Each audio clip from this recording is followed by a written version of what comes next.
Have you ever been at, say, a holiday dinner, and you're listening to someone just confidently going on and on about something, Oh, yeah. and then their whole explanation just sort of falls apart, like really quickly? Absolutely. Or, maybe you've heard an expert, quote unquote, just totally dismiss an idea that's way outside their actual field. It's a feeling we all recognize, isn't it? That Yeah. moment when you just know they sound informed, but something's off. Right.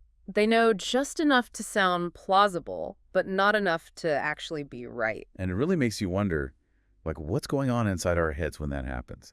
So today we're doing a deep dive into this whole fascinating area, how we see our own knowledge, our own abilities. We're going to explore two cognitive biases that are really tangled up together and explain these kinds of situations: the Dunning-Kruger effect and the illusion of explanatory depth. Yeah, and our mission today really is to unpack where these ideas originally came from, but also explore some pretty compelling challenges to how they're usually understood. Oh, interesting. So it's not as straightforward as it sounds. Not entirely, as you'll see. And then ultimately, we want to figure out what this all means for you listening right now and how you might actually use this knowledge. Okay, sounds good. So let's start with the classic one, Yeah? the Dunning-Kruger effect, or DKE. Yeah. People often talk about the dual burden. Right. The basic idea, the core concept, is that people with, let's say, low ability or competence in a certain area tend to overestimate how good they are at it. And the flip side? Well, surprisingly, folks who are highly competent might actually underestimate their own ability, relatively speaking. Okay. Where did this idea originate? It really comes from a foundational study back in 1999. Justin Kruger and David Dunning, they were at Cornell University then. They tested undergrad students on a few different things: judging humor, logical reasoning, English grammar. And what was the key finding? I think I've seen the chart. You probably have. It's pretty famous now. They basically split the students into 4 groups, or quartiles, based on their actual test scores, lowest to highest performer. Yep. And then they plotted the students' average guess of how well they did.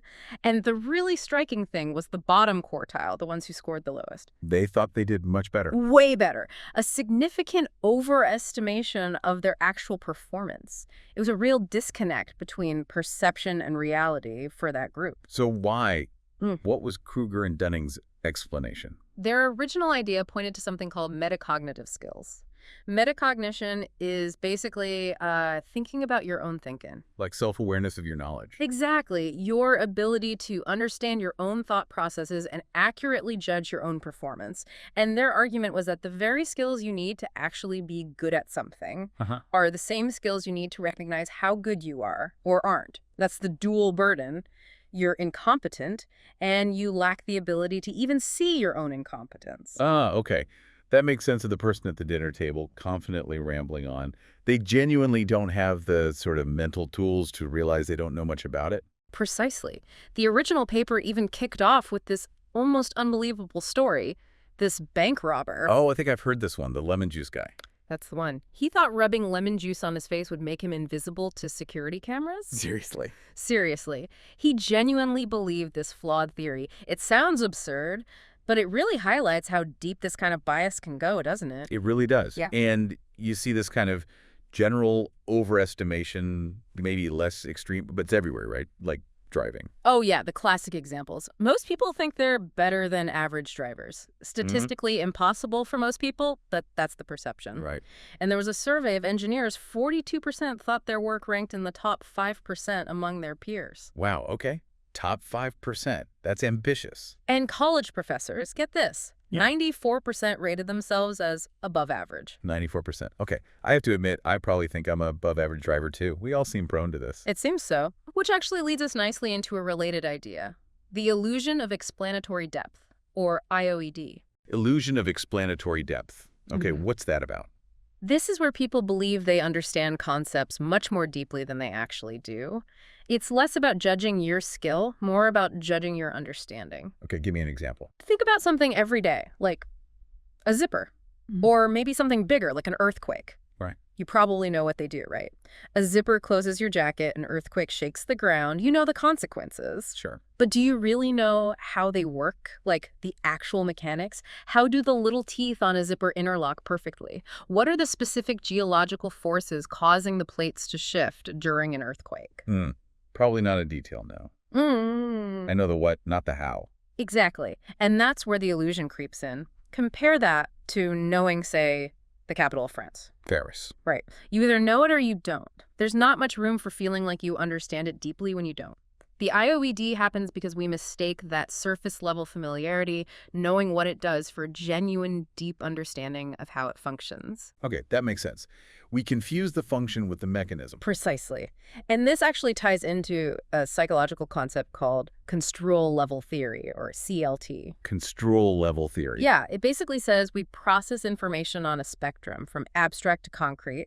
Abstract thinking focuses on the why, the big picture, the general features. Like a pen writes. Exactly. Sure. Whereas concrete thinking zooms in on the how, the specific details, the nuts and bolts, the component parts. Okay, so how does that connect to the illusion of explanatory depth? Well, thinking abstractly can really fuel the IOED. Take your ballpoint pen example. You know its abstract function is writing, Right. but you might have zero idea about the concrete mechanism, how that tiny ball at the tip works with the ink reservoir to get ink onto the paper without drying out or leaking. Yeah, I definitely don't know that. And studies have actually shown this. When researchers prompted people to think more concretely, maybe by asking them to list the parts of a device or describe step-by-step how something works instead of just why it's useful, the illusion of explanatory depth significantly diminished. So forcing yourself to think about the how makes you realize the gaps in your knowledge. Exactly. People become much more realistic about their understanding once they actually try to explain the mechanics. That's really interesting. Does this IOED apply beyond just like zippers and pens? Oh, absolutely. And this is where it gets perhaps even more relevant. Researchers found it extends into areas like politics. They talk about an illusion of political sophistication, I mean, meaning voters often overestimate how well they understand a political candidate's specific policy positions. I can see that happening. Campaigns often talk in broad strokes, don't they? Precisely. They use abstract messaging, improve the economy, strengthen defense. It makes you feel like you understand and agree, but you might not grasp the concrete details of how they plan to do it, the specific programs, the trade-offs. Right. You feel informed, but maybe you're not. And the research backed this up. When they actually asked voters to explain the policies in detail, afterwards, the voters' own ratings of their understanding dropped significantly. Wow. Yeah, their self-assessments suddenly lined up much better with objective ratings done by others who were blind to the initial self-assessment. Trying to explain bursts the illusion. It's that feeling of knowing versus actually knowing. Okay, so this illusion of explanatory depth makes us feel smarter about how things work, even complex stuff like policy, than we really are. But hang on. What if our understanding of the Dunning-Kruger effect itself isn't quite right?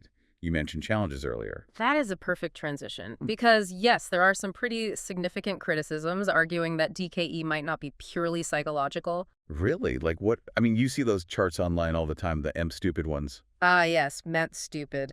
Well, funnily enough, David Dunning himself, one of the original researchers, has pointed out that those popular charts are not from their original 99 paper. Oh. Yeah, he acknowledged that later research did find data fitting curves like that, but his main point is that the real effect, as he sees it, applies to everyone to some degree. It's not just about pointing fingers at supposedly incompetent people. That's a really important distinction. So what are these alternative explanations then? A big part of the criticism relies on statistics, not just psychology.